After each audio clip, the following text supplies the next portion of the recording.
Hi, I'm Maine, and this is going to be a brief tutorial on getting started in Dwarf Fortress. This will be a video in two parts. The first part will be a brief overview going from basic world settings all the way through to embarkation so that you can get started as fast as possible without thinking about too much as you go. The second part will be a more in-depth look at the basic world generation options, what they specifically do, and what they mean for you, and we'll also cover some more tips on embarkation. So with that said, this is the first part. First thing you're going to do is click Create New World, click OK. Leave this at medium. If your computer has a good CPU, up this to 250. If it doesn't, leave it at 100 or even drop it down to lower, and then just leave all of this the same. Click Create World, wait until this goes, and then it will generate your world for you. And I will be back when that is done. And that took me all of like maybe 15-20 seconds to get through 100 years of the history. Click play now. Wait until it finishes offloading all your units and saving everything.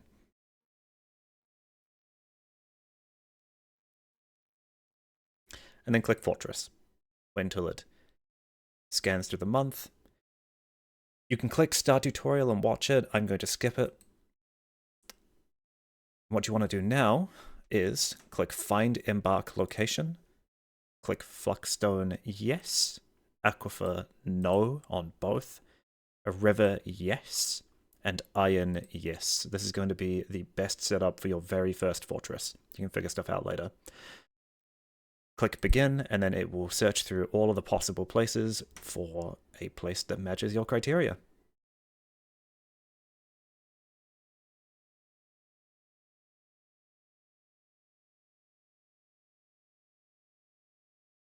Once it's done scanning the map and the world, it will mark a bunch of places in green.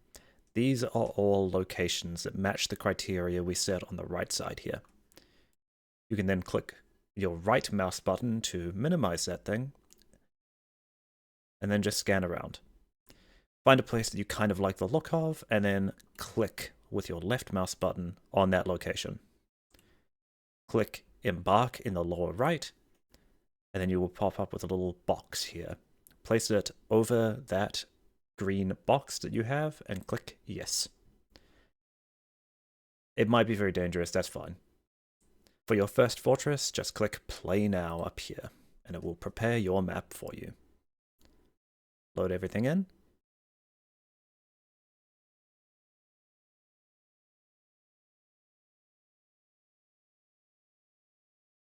And away you go.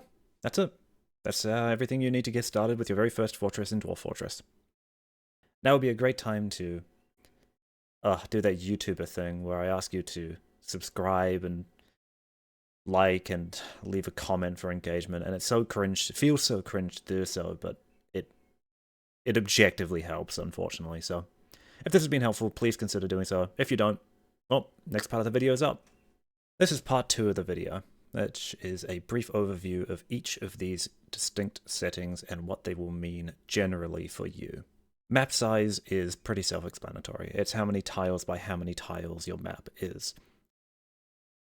History length, also fairly self-explanatory. It's how many years of history will be simulated by the world generation process.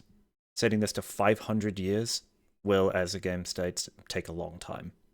If your CPU is really, really good, it probably won't be that impactful, but it will also probably affect how many mega beasts and such are on your map, and probably increase the chance that a civilization is wiped out.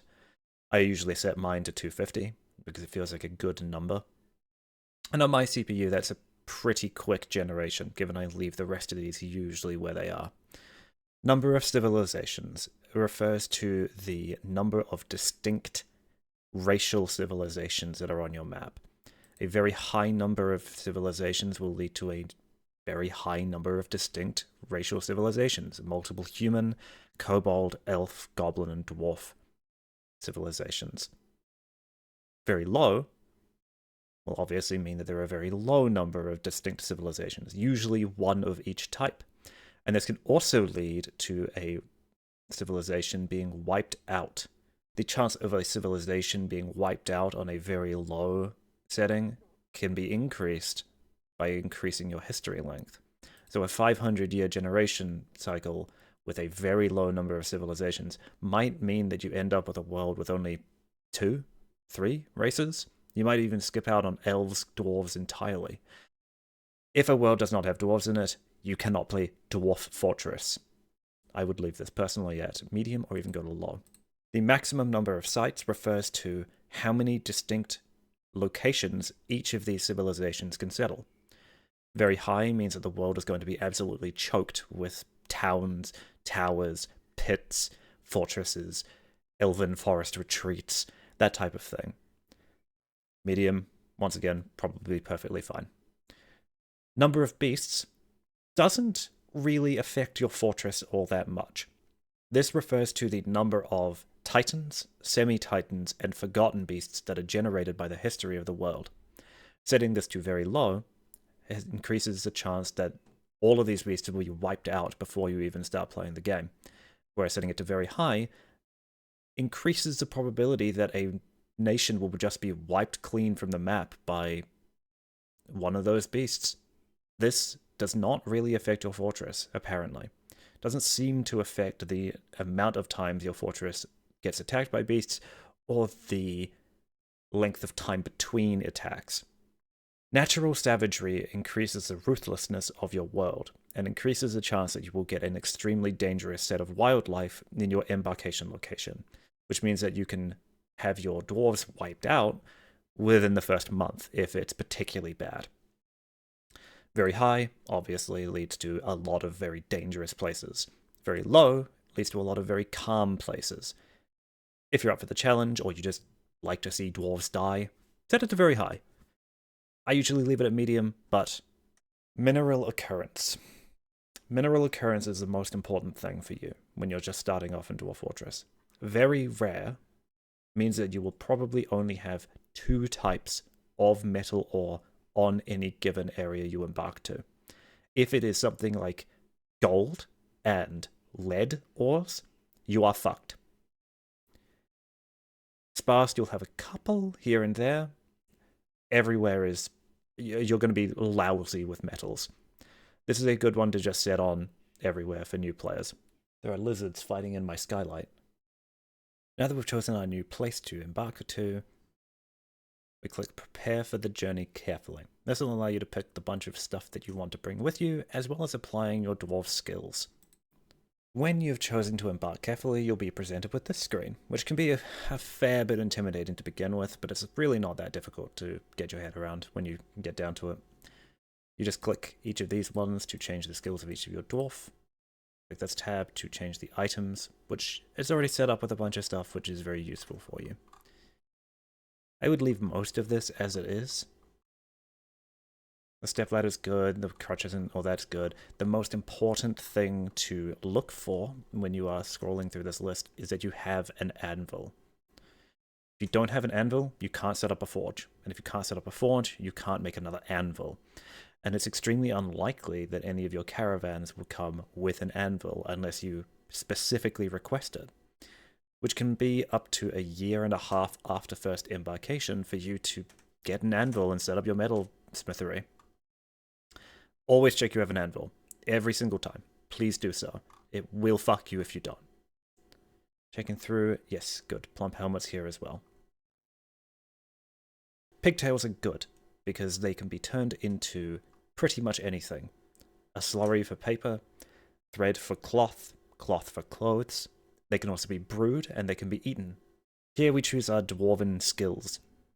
You can take whatever you like here. My advice is to take at least 1 miner, at least 1 woodcutter, at least 1 fisher dwarf,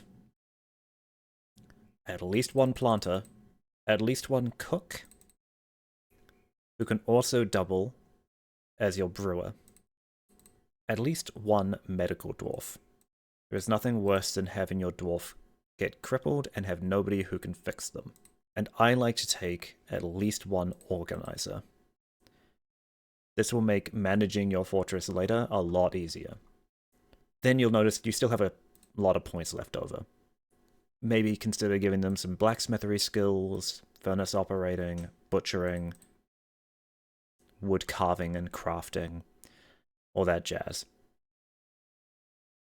Once you're done assigning stuff and you're happy with the skills that all of your dwarves have,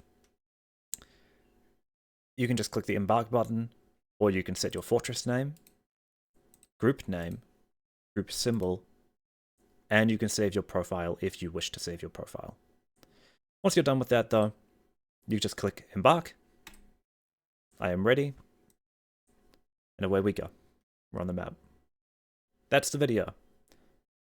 If this has been helpful, leave a like, comment, subscribe, whatever. If you don't, more power to you. If you need more information, there is the Dwarf Fortress wiki, which is unbelievably helpful and good and written by very intelligent people who know way more than I do.